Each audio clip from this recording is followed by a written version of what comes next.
주께서 높임 받으신 줄 믿습니다. 또 우리 모든 죄가 다 용서받았음도 믿습니다. 하나님 말씀 역대상 16장 37절입니다. 역대상 16장 37절 말씀.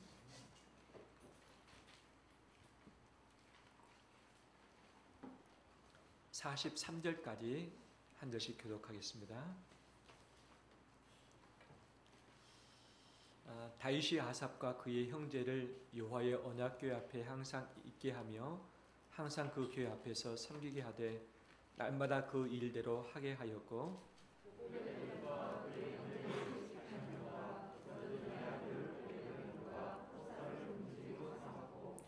제사장 사독과 그의 형제 제사장들에게 기브온 산당에서 여호와의 성막 앞에 모시게 하여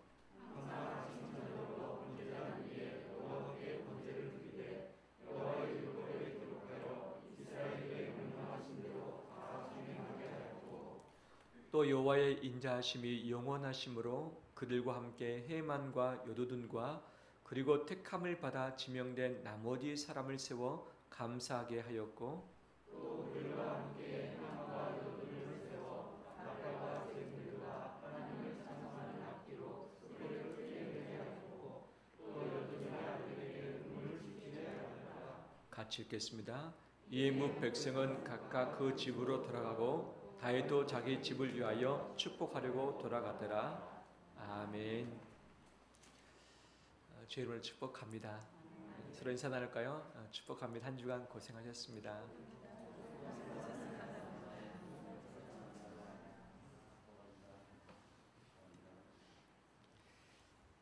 제가 초등학교 때 여러 가지 작은 소원들이 있었는데 그중 하나가 뭐냐? 학교를 마치고 집에 가면 엄마가 있기를 원했습니다. 엄마가 있기를 원했습니다.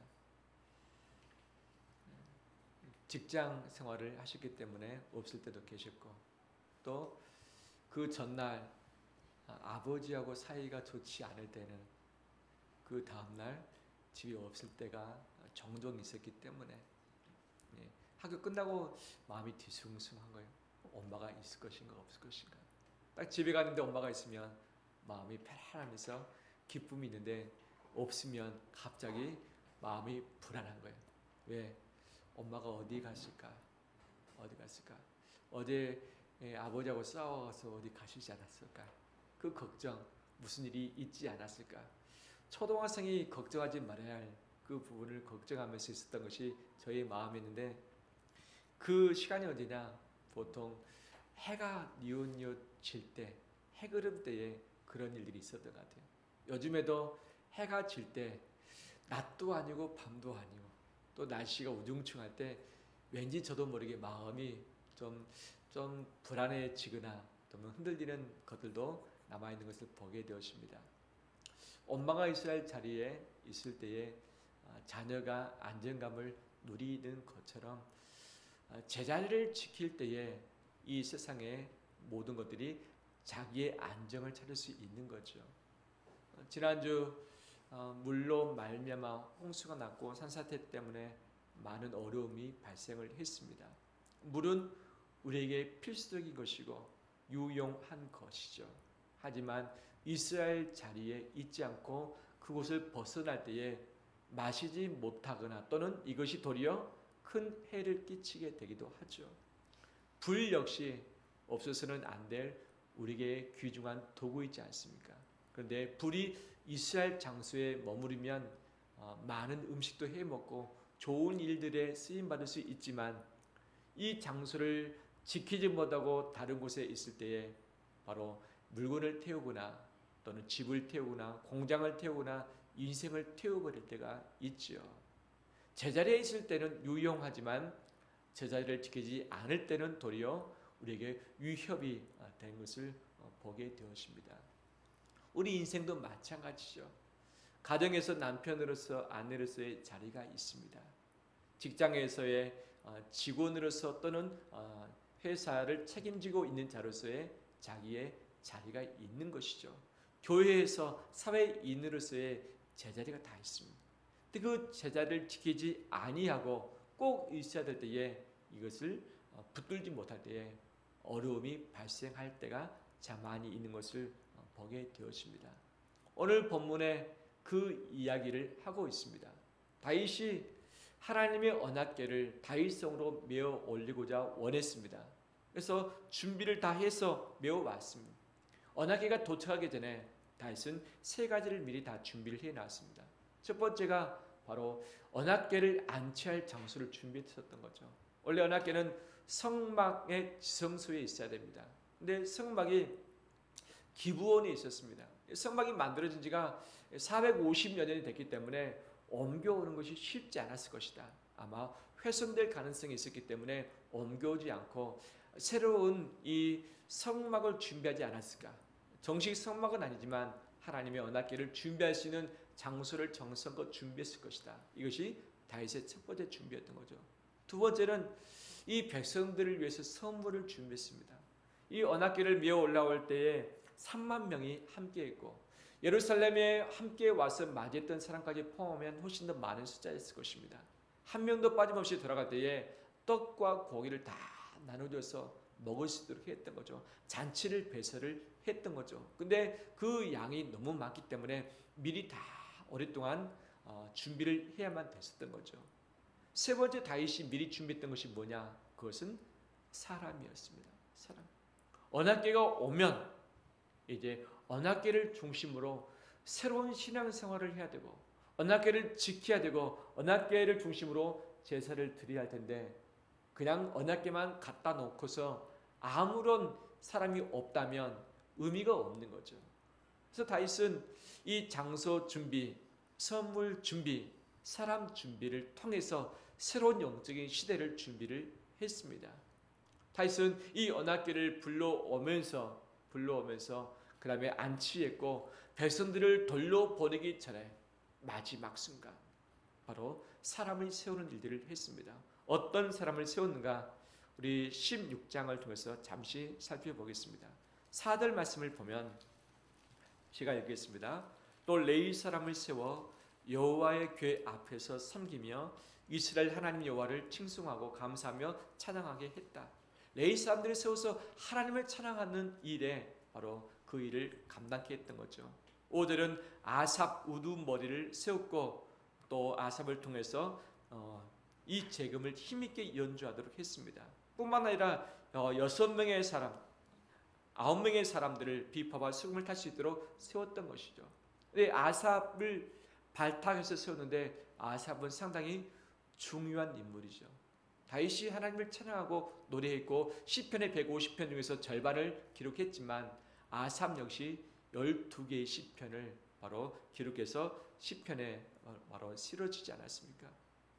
아삽이 찬양을 맡고 있는 총지휘자, 책임자였던 거죠.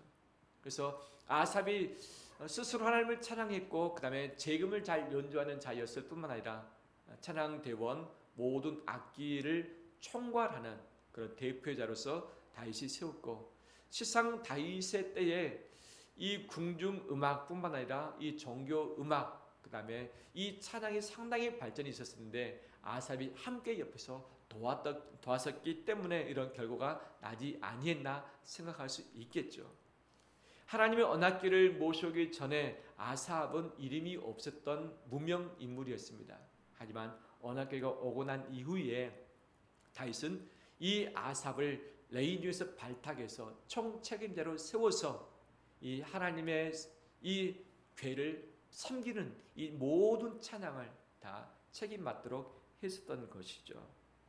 뿐만 아니라 6절 말씀에서는 제사장 분하야와 아하시엘을 세워서 나팔 부는 자, 항상 하나님 아버지 앞에서 하나님 언약궤 앞에서 나팔을 불도록 했었고요. 7절에 아삽이 또 나옵니다. 아삽과 그 형제를 세워서 하나님께 감사하게 했다. 8절에서 34절까지는 다윗이 하나님께 감사 찬양 드리면서 백성이 화답하는 내용이 나옵니다. 이 마지막 감사 찬양을 다윗이 준비하면서 하나님께 올려드리고 나서 또 사람을 세웁니다. 37절에 다윗이 누구를 세웁니까?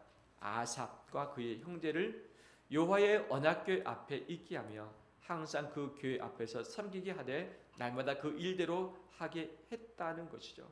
언약궤가 방치되지 않도록 모셔왔는데 언약궤 앞에서 반드시 제사장 또는 레위인이 그 앞에서 모셔서도록 했었던 거죠.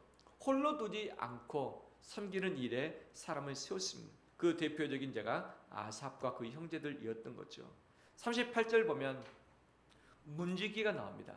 오벳에돔과 그의 형제 68명과 여도둔의 아들 오벳에돔과 호사를 문지기로 삼았고, 문지기가 그렇게 필요 있는 존재냐? 정말 이 제사장 레위인을 세우면서 문지기까지 다 언급을 하고 문지기의 대표되는 사람 이름까지 거론을 해야 되는가에 대한 의문이 생길 수 있지만 그때 당시에는 문지기가 큰 역할을 했던 것을 보게 되었죠. 다윗이 죽게 되었을 때 솔로몬을 왕으로 세웠습니다. 그리고 이 성전을 맡아서 봉사할 수 있는 사람을 미리 임명을 다 했습니다. 이때 세웠던 자가 많이 있는데 문지기가 몇 명인가? 4,000명. 4,000명. 왜? 그만큼 중요하다는 거죠. 하나님의 언약궤를, 하나님의 성전을 가까이 하지 말아야 할 자들이 가까이 않도록 철저하게 구별을 했고 거룩하게 지켰습니다.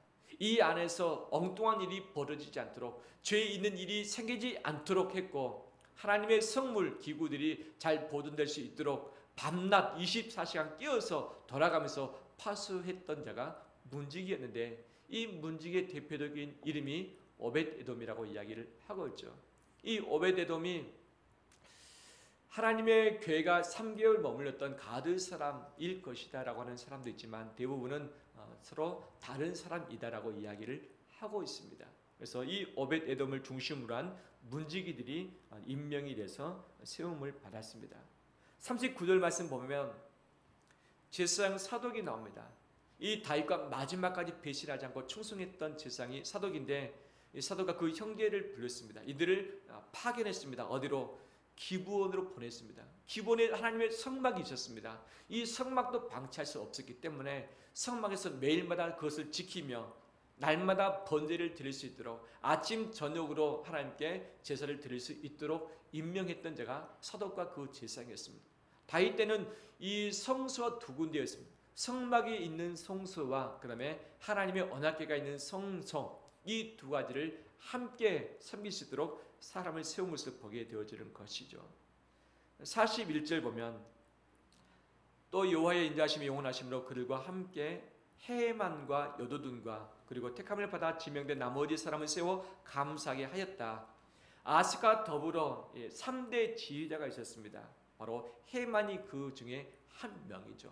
헤만이 함께 이 성전 악대의 지휘자로서 봉사를 했었고 그 자손들이 나중에서도 계속 열심히 애를 썼는데 어떤 이 성경에 보면 그를 왕의 선견자라고 표현을 하기도 했었습니다. 그만큼 영적인 영향력이 있는 자리에 세웠다고 하는 것이죠.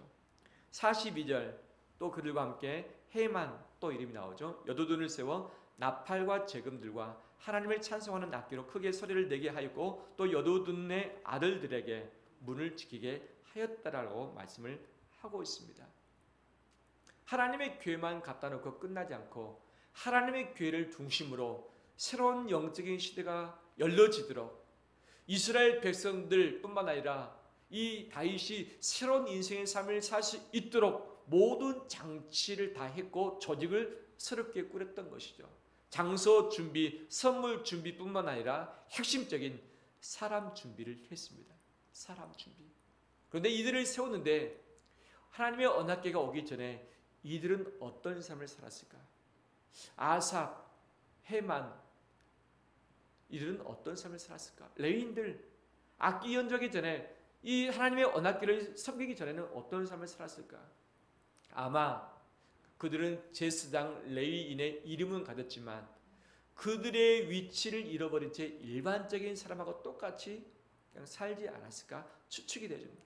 이전 성경에서는 뭐라고 말하고 있는지를 이야기하고 있지 않습니다. 그냥 일상적인 평범한 자의 삶을 살지 않았을까. 그런데 하나님은 다윗을 통해서 언약궤를 올려오도록 허락을 하셨고 언약궤를 중심으로 새로운 세팅을 하신 것이죠. 그래서 하나님은 이름만 있는 자들에게 자기의 자리, 제자리, 제 위치를 찾아주셨습니다. 제 위치에 있기에 한 바로 그때부터 인생이 달라졌고 바로 나라가 달라지기 시작을 했었던 거죠. 백성들이 다 모였다가 43절에 다 집으로 돌아갔습니다. 다 돌아갔지만 누구는 남았을까요? 하나님의 언약궤를 섬기는 그 사람들은 그 현장에 남아서 돌아가지 않았던 거죠. 다 돌아가서 쉬었습니다. 잠을 잤습니다. 하지만 세움받은 이들은 제자리를 지켰고 제 위치를 지켰던 것이죠. 이것이 하나님의 역사였던 것이죠. 혼란한 시대가 다시 안정을 찾기 위해서는 하나님께서 명하신 그 제자리를 찾아 나가는 것이 하나님의 순서인 것을 우리에게 보여주고 계십니다. 우리 모든 사람은 각자의 자리가 있습니다. 내가 태어날 때 이미 정해진 자리도 있고, 내가 태어난 이후 내가 원하는 자리도 있고, 내가 수고하고 애를 써서 내가 성취한 자리도 있기도 합니다. 또는 다른 사람들에게 이 선출되거나 추대되어서 바로 맡겨진 그 자리도 다 있는 것이죠. 하나님께서 내게 원하시는 제 자리도 있습니다. 그 제자리 중에 하나가 예배의 자리인 줄 믿습니다. 그 제 자리 위치의 특징이 뭐냐? 여호와 앞이라고 하는 거죠. 여호와 앞에서 섬기는 그 자리, 바로 이것이 제자리였습니다.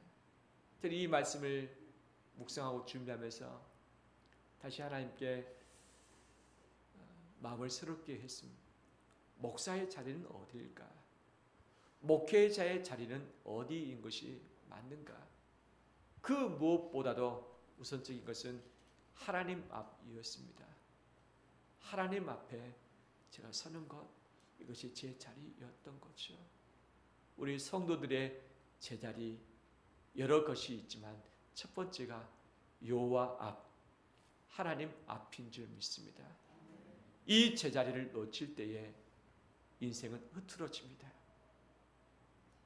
가정 안정을 잃어버립니다. 공동체 혼란 가운데 들어가게 됩니다. 혼란의 시대, 어둠의 시대, 분잠의 시대, 불확실성의 시대가 올수록 우리가 찾아야 할 것이 제자리인 줄 믿습니다. 내가 원하는 자리가 아니라 하나님께서 나에게 원하시는 자리가 본래의 자리입니다. 우리의 본래의 자리는 하나님의 품인 거죠. 마지막에는 본래의 영적인 고향인 하나님 곁에 직접 갈 것입니다. 하지만 그곳에 가기 전까지 하나님이 나를 이 땅에 태어나게 하셨고 나를 원하시는 그 제자리를 찾아서 머무는 우리 되길 원합니다. 가정에서 제 자리가 있습니다. 남편으로서, 아내로서, 부모로서, 자식으로서 자기 자리 지키길 원합니다. 지키길 원합니다. 지키지 못할 때 공동체가 큰 위기를 당할 수 있습니다. 사회에서의 제자리가 있습니다. 교회에서의 제 자리가 있습니다. 이름만이 아닌 이름에 걸맞는 자기의 제자리가 분명 있다는 것이죠. 그 제자리를 날마다 매주마다 찾아나가는 우리 되시길 주의 이름으로 축원합니다. 한 가지 더 살피길 원합니다. 하나님은 다윗을 통해서 제자리를 찾아주셨습니다. 제자리를 찾게 된 그들에게 또 하나 부여하신 것이 있습니다. 그것이 무엇일까? 자리만이 아니라 부여하신 구체적인 것이 있습니다. 그분을 잠깐 제가 정리를 해보도록 하겠습니다. 4절에 교회 앞에서 섬기며 칭송하고 감사하게 하며 찬양하게 했다. 5절에서 7절 보면 비파와 수금을 타게 했고 재금을 힘있게 치게 했고 나팔을 불게 했고 여호와께 감사하게 했다. 37절 섬기게 했다. 날마다 그 일대로 하게 했다. 38절 문지기로 문을 지키게 했다. 39절 번제를 드리게 했다. 40절 다 준행하게 했다. 41절 감사하게 했다. 42절 세웠다. 악기로 소리를 크게 내게 했다. 문을 지키게 했다. 제 자리를 찾아 주었을 뿐만 아니라 제 자리에 합당한 동사를 부여했습니다. 동사. 그들의 명사가 무엇인지를 확인케 했고 명사에 걸맞는 동사를 그에게 부여를 했던 것이죠. 그들이 그냥 새로운 직분을 맡고 자기 직분을 찾았던 것으로 그냥 수도한 것이 아니라 그 직분에 합당한 행동을 매일마다 함으로 말미암아서 새로운 인생, 새로운 시대가 펼쳐질 수 있도록 그들이 협력했던 것을 보게 되어집니다.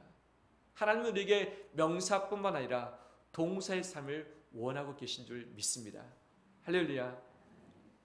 어렸을 때 제 주변의 사람들이 저에게 이런 질문을 했습니다. 찬웅아, 너 커서 무엇 되고 싶느냐? 우리 성도들도 그 질문 많이 들어보지 않았습니까? 어린아이들에게 너 무엇 되고 싶냐? 요즘 청소년들에게 너 무엇 되고 싶냐고 물으면 이것은 상당히 좋지 않은 질문이죠. 그래서 가급적 묻지 말아야 되는데 이것이 부담으로 분명 올 수 있는 거죠. 근데 저는 꼬맹이 때 아무것도 모를 때 무엇 되고 싶냐라고 했을 때 저는 사실상 제 마음에 대통령이 되고 싶다고 말하고 싶었습니다. 그런데 주변에 얘들이 다 대통령 된다 그런 거예요. 다 대통령 되면 대통령은 한 명밖에 되지 않는데 나는 대통령 바로 밑에는 장관 되고 싶다고 슬그머니 이야기를 한 적이 있습니다. 좀 더 삶을 알고 나서는 법관이 되고 싶다고 했습니다. 법관. 보니까 판사, 검사 상당히 유명하기도 하고 연예능을 미치기도 하고 그 다음에 부모들이 가장 좋아하는 그때 당시 판사, 검사 된 사람들 막 춤을 추고 이 동네의 마을에 플랜카드가 걸리고 막 그런 것들을 보게 돼요. 그 다음에 이 젊은 새파란 젊은이인데 영감님이라고 부르는 것들을 보면서 법관이 되고 싶다는 마음. 좀 더 머리가 컸을 때는 의사가 되고 싶다. 아픈 데를 좀 돕고 싶다는 마음도 생기게 됐습니다. 하지만 어렸을 때도 저는 알았습니다. 엄마가 늘 너는 목사가 돼. 너는 기도의사 하나님이 태어나게 하셨고 너는 이곳에 있으니까 너는 목사가 돼. 분명히 이것은 알고 있었지만 제 마음 한켠에 또 다른 것도 해보고 싶은 마음이 잠깐씩 들었던 것을 보게 됩니다. 근데 만약에 제가 대통령이 됐다라고 한다면 그 다음은 무엇을 해야 되죠? 대통령은 몇 년입니까? 임기가 5년. 장관은 임기가 몇 년이죠? 장관은 요즘 8일 목숨이죠. 그래서 길어야 3년, 보통 2년 반, 아니 1년 또는 몇 개월 하고 그냥 끝나는 경우가 많죠. 만약에 제가 장관 한다 해서 장관이 있으면 이미 장관이 끝나고 나서 할 일이 없어서 가만히 있지 않았을까 생각이 됩니다. 이 시대는 무엇을 할래? 라고 하는 명사를 묻습니다. 무엇 할래? 아빠가 되고 싶다. 엄마가 되고 싶다. 어른 되고 싶다. 사장 되고 싶다. 또는 군인 되고 싶다. 회사원이 되고 싶다. 과학자 되고 싶다. 대부분이 명사를 이야기합니다. 그럼 과학자가 되고 나서 어떻게 합니까? 이미 성취됐는데 성취하고 나면 자랑과 뿌듯함도 있지만 이 성취했기 때문에 그 다음은 희망이 없으면 갑자기 마음이 위축될 수 있는 거죠. 그것이 되고 싶은데 못 됐다 그러면 마음이 도리어 절망과 비교 의식 때문에 내가 실패 인생을 살았다고 하면서 그런 마음도 분명히 드는 것 아니겠어요. 명사를 추구했을 때 도달하는 것도 문제고 도달치 않는 것도 문제인 거죠. 그래서 명사의 인생이 아니라 동사의 인생을 사는 것이 마땅하죠. 왜 대통령이 되고 싶은가? 왜 법관이 되고 싶은가? 왜 선생님 되고 싶은가? 왜 사장이 되고 싶은가? 왜 그것이 되고 싶은가? 그 되고 싶은 동기가 있는데 그 동기의 삶을 사는 것이 동사의 인생인 것이죠. 내가 무엇이 되건 관계없이 내가 삶의 현장에서 그 일들을 해가는 것이 우리의 소망이어야 되는데 우리의 선배님들, 우리 부모님들이 우리에게 그렇게 교육을 했기 때문에 그 정도의 수준에 머물 수밖에 없는 것 같습니다. 제가 목사가 되고 싶은 마음이 있었는데 31살 때 목사가 됐습니다. 그럼 목사다면 무엇을 해야죠? 무엇을 해야 됩니까? 많은 목사님들이 목사도 했으니까 노회장도 하고 나중에 총회장도 해야 된다라고 하신 분이 간혹 있기도 하지만 실상 목사는 되면 이제 만 70세 될 때까지 그냥 계속 이것을 하는 거죠. 만약 목사가 되는 것이 꿈이었다면 이미 꿈을 이루었기 때문에 할 것이 없는 것 아니겠어요? 하지만 그 명사의 직분이 아니라 이 동사의 삶을 살 때에 왜 목사가 되려 하는가? 목사의 사명이 무엇이니 이것을 행동하는 것들이 필요한 거죠. 다윗은 하나님의 명대로 레위인 제사장 문지기를 세웠습니다. 이 명사를 부여했는데 그들에게 부여할 뿐만 아니라 그들에게 합당한 섬김과 행함과 번제드림과 지키는 것과 찬양하는 것, 감사는 이 동사를 부여함으로 말미암아서 그들의 인생을 바꿨던 것이죠. 그들은 하나님의 언약궤가 있기 전의 인생과 하나님의 언약궤가 와서 제자리 찾고 동산을 부여받은 이후의 삶은 완전히 180도 변하고 말았습니다. 우리 역시 동사의 인생을 사는 자 되길 주의 이름으로 축원합니다. 남편이 됐고 아내가 됐습니다. 아빠가 됐고 자식이 됐습니다. 이것으로 끝나는 것이 아니라 그의 합당한 삶을 하루하루 살아내는 것이 바로 동사의 삶인 것이죠.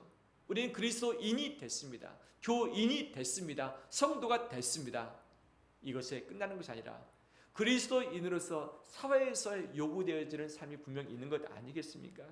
바로 빛과 소금의 역할을 감당하는 것, 예수의 제자로서 증인된 삶을 살아내는 것, 정말 정의와 공의를 추구하면서 죄를 짓지 않기 위해서 발버둥 쳐 나가는 것, 사랑과 긍휼을 베풀면서 한 번 더 행동으로 사람을 살려주는 것, 이것들이 우리의 동사의 삶 아니겠습니까? 교회에서도 역시 마찬가지죠. 우리는 교회에서 여러 가지 직분이 있고 또 명칭이 있습니다. 이것이 명사의 직분과 명칭인 것이죠. 근데 이것만이 아니라 그에 합당한 우리의 행동 동사의 요청이 하나님으로부터 있는 줄 믿습니다. 이 동사의 삶을 가정에서, 사회에서, 교회에서 살아내는 우리 되시기를 주의 이름으로 축원합니다. 말씀 마무리합니다. 요즘 세상의 혼돈 가운데, 혼란 가운데 변화와 또 예측 불가능한 시기를 살아가고 있습니다. 이때에 제자리를 찾길 원합니다. 제자리를 찾고서 그 자리를 지킬 때에 하나님의 질서가 정돈되게 될 줄 믿습니다. 여러 가지 제자리가 있지만 하나님이 원하시는 제자리가 우선인 줄 믿습니다. 그 자리를 놓치지 않길 원합니다. 명사의 삶뿐만 아니라, 명사의 직분뿐만 아니라 동사의 삶을 살아나가는 우리 되길 원합니다. 바로 이것이 영향력이고 세상을 바꾸는 것이고 인생을 바꾸어 나가는 것이죠. 더 나아가서는 내 주변에 있는 사람에게 제자리를 찾아주고 그들에게 동사의 삶을 부여하면서 함께 격려하며 나가는 우리의 공동체 되시길 주의 이름으로 축원합니다.